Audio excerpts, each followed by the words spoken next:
오랜만에 이 사람 얘기 좀 해보겠습니다. 임방글 변호사님. 네, 어제 오후 2시 제주지방법원에서 고유정의 또 재판이 열렸습니다. 전에 그 고유정 전 남편 살인 사건 재판은 많이 진행이 됐었는데요. 그 의붓아들 살인 사건이 최근에 병합이 됐죠. 네. 병합 이후 첫 번째 재판이 열렸습니다. 네. 사실은 이 재판은 이제 병합이 되면서 뭐 누구나 예상할 수 있으면 좀 길어질 수 있어요. 이제 예상보다요. 그런데 김은배 팀장님, 재판에서 검찰이 휴대전화를 제출했다는데 이게 어떤 의미가 있는 좀 휴대전화인가요? 어떻습니까? 그 휴대전화를 압수해서 SN 내용을 분석을 했습니다. 아하, 네. 했는데 보니까는 그 당시에 그 사망한 남자아이 네. 그 3월 2일 날 오전 4시부터 6시 사이에 사망했다고 추정이 되고 있는데 네.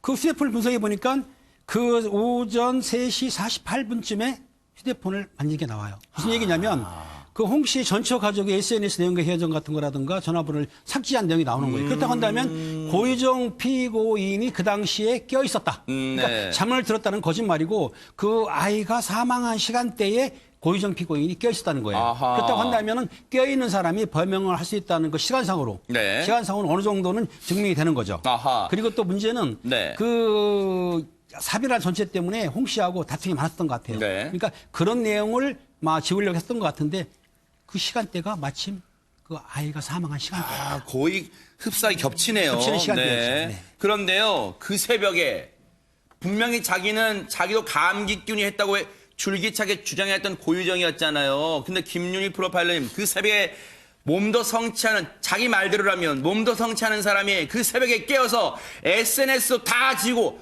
그 왜 그런 걸까요, 그걸? SNS를 지웠을 뿐만 아니라요. 그 외삼촌, 의붓아들의 외삼촌과 또한 친모의 지인 번호까지 다 지웠습니다. 어허. 검찰에서는 이것이 그 현 남편과 또 A군 가족에 대해서 그 의붓아들 가족에 대한 적개심이라고 보고 있는데요. 저는 실제로 이것이 필요 없었기 때문에 판단하고 정리했다고 생각합니다. 네. 이들과의 연결고리는 바로 의붓아들입니다. 그렇다면 의붓아들의 존재가 없다면 이것을 갖고 있을 필요가 없겠죠. 네. 아마도 분명히 그랬기 때문에 지웠을 거라고 생각이 듭니다. 네. 그런데요, 의붓아들 더 사망 다음 날, 즉 의붓아들은요, 그러니까 현 남편 아들입니다. 고유정한테는 의붓아들이지만요. 의붓아들이 사망한 날짜는 3월 2일인데 더 충격적인 내용이 들려오는 건요, 그 하루 뒤인 3월 3일이라는 얘기가 있습니다. 김남국 변호사님. 네, 의붓아들이 사망을 했기 때문에 가족들은 당연히 위로할 수밖에 없는 거잖아요. 그렇죠. 다른 가족도 아니고 친정 가족들이 전화를 하면서 계속 위로를 했다라는 거예요. 아이가 그렇게 사고로 죽게 되어서 너무나 안타깝다라고 하면서 같이 울어줬는데요.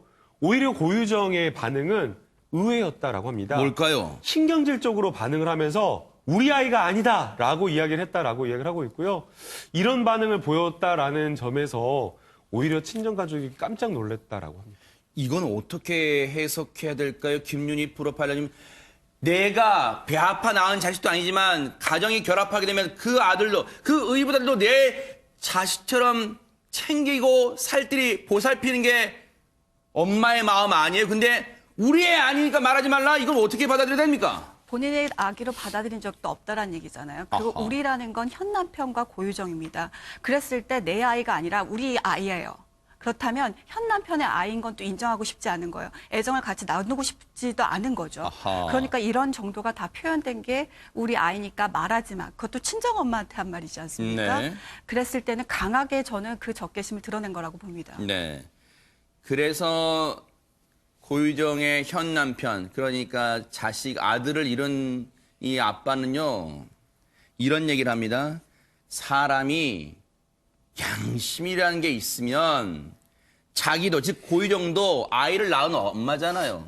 아이 낳은 엄마인데 아이 잃은 아빠의 심정을 헤아리기는커녕 사건과 관련 없는 인신공격까지 하고 서슴지 않고 있다고 지금 이렇게 억장이 무너진다고 얘기를 하고 있어요. 그런데 김은배 팀장님, 고유정의 현 남편한테 저희가 알아봤더니 이런 얘기를 한 줄 몰랐다는 거예요. 그때는 세상에. 남편이 그 당시에는 이런 얘기 하는 줄 몰랐죠. 왜냐하면 고유정이가 의붓아들을 좀 남들이 보는 데서는 살갑게 대하고 잘하는 거 보기 때문에 설마 이렇게 우리 아이가 아니라고 할 정도까지 말할 줄은 몰랐는데 실제로 네. 그 말 했지 않습니까? 그리고 전처 쪽에 연락처도 알았다는 거예요. 어떻게 하는지 모르는데 아마 고유정이 비밀리에 검색을 했겠죠. 그래서 아무튼 그 증언할 때 홍 씨가 그 숨진 아들 사진을 본 것 같아요. 네. 그래가지고 뭐 결국은 울었다고는 하는데 네. 그러니까 고유정이 입장에서는 양면성을 가져가지고 사람을 대할 때 그 아들은 자기 아들로 생각 안 했지만은 네. 남들 앞에서는 꼭 자기 아들처럼 이중성을 가지고 야누스의 얼굴인 거죠.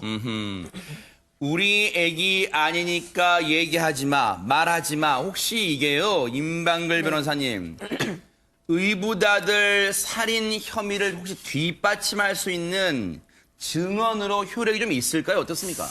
이 사건은요, 사실 직접적인 증거가 없어서 아하. 지금 본인도 부인하고 있잖아요. 좀 어려운 사건입니다. 네. 이 소송에서 이 살인의 유죄를 입증하기 위해서는 검찰 측에서 정말 많은 그 간접 사실들을 정말 풍부하게 얘기를 해야 되는데 네. 그 중에 하나가 되지 않을까 저는 생각을 합니다. 우선 고유정은 이야기하는 게 마치 내 친아들처럼 잘 키워주려고 했다. 계속 나는 이 의붓 아들도 굉장히 사랑했다라는 점을 강조하면서 내가 살인이라니 이걸 지금 부인하고 있는 입장이거든요. 그러면서 이제 평소에 굉장히 아낀 것처럼 이야기를 하는데 네. 지금 그 사건이 발생하고 그 다음날 자기 친정 엄마랑 통화할 때는 우리 아니니까 뭐 이랬다는 거 아니에요. 근데 이제 남편 진술에 의하면은 그 전에는 오히려 자기랑 이야기할 때는 뭐 우리 아기, 우리 애기 뭐 이런 식으로 표현을 했다고 하니까 네. 이게 이제 다 거짓된 모습 아니었냐라는 네. 점이 하나 또 있고요. 네. 또 이제 검사가 이런 걸 또 물어봤어요. 고유정의 의붓 아들에게 어떤 각별한 애정을 보인 적이 있느냐. 왜냐하면 자꾸 그렇게 주장하니까. 네. 근데 여기에 대해서 현 남편이 이렇게 이야기를 하는 겁니다. 각별한 애정을 보여주고 말고 할 시간도 없었다.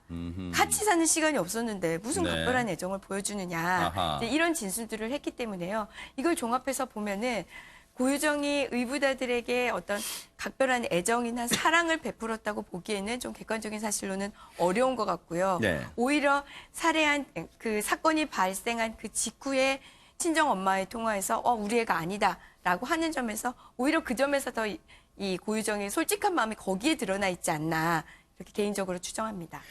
그렇다면 최명기 원장님, 왜 고유정은 굳이 제주에서 잘 지내고 있었을 그 의붓아들을 청주로 데려오자라고 줄기차게 이 현 남편한테 요구를 했던 걸까요? 그런 생각이 듭니다.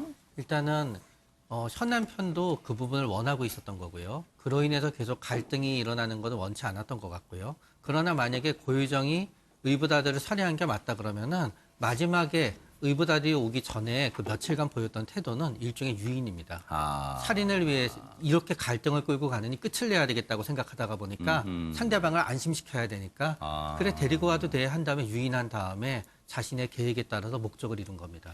네, 사실 그래서 앞서 우리 임방글 변호사님 말씀처럼 이 재판이 쉽지는 않을 거예요. 그러다 보니까 앞으로 재판이 어떻게 진행될지 사실은 가늠하기 쉽지 않을 것 같습니다. 김남국 변호사님. 네, 오늘은 공소사실에 대한 의견을 고유정 측에서 제시를 하는 기간이었는데요. 고유정 측 변호인은 공소사실 모두 다 부인한다라고 이렇게 이야기를 했고요. 또 검사가 제기한 공소장에 대해서 공소장 일본주의 원칙에 반한다라고 하면서 재판부에서 아예 공소 기각을 해달라라고 이야기를 한 겁니다. 아니, 공소장 일본주의라는 게 무슨 말이에요? 네, 이게 뭐냐면요. 공소장에 여러 증거라든가 아니면 고유정의 성격 뭐 이런 것들을 쓰면 이 피고인에 대한 선입견을 가질 수가 있으니까 아주 객관적인 그 피해 사실, 공소 사실만 적어달라라는 게 이제 공소장 일본주의인데요. 사실 이거 받아들여지는 경우가 거의 없습니다. 그래서 이걸 주장한다는 것 자체가 어떻게 보면 무리한 주장일 수가 있는데요. 네. 또 피고인이 이렇게 이야기를 했다라고 해요. 지금 공소장 내용을 보면 네. 검찰이 추측하고 상상하는 우연적 예측에 의해서 한 것이다. 그리고 세상에서 가장 무서운 것이, 저는 세상에서 가장 무서운 것인지 이것인 줄 전혀 생각을 못했는데요. 죽음도 질병도 아닌 오해다라고 이야기를 하면서 이 마치 정치인이 뇌물 받았을 때 나오는 그냥 그런 항상 뭐 억측입니다 하는 거 있잖아요. 상투적인 네. 어떤 그런 표현을 지금 했다라고 고유정이 이야기를 하고 있고요. 그럼에도 불구하고 재판부는 빨리 재판하겠다. 네. 그래서 한 달 1월 달에 3번 이상의 재판을 열어가지고 네. 빨리 2월 중에는 결심 공판하고 선고를 하겠다라고 그렇게 네. 선언한 상황입니다. 어쨌든 조금은 시간이 더디 걸려도 결국 이 재판도 종착역을 향해 가고 있습니다. 재판부의 판단은 어떻게 내려질지 뉴스파이터가 계속해서 이 재판도 따라붙어 보도록 하겠습니다.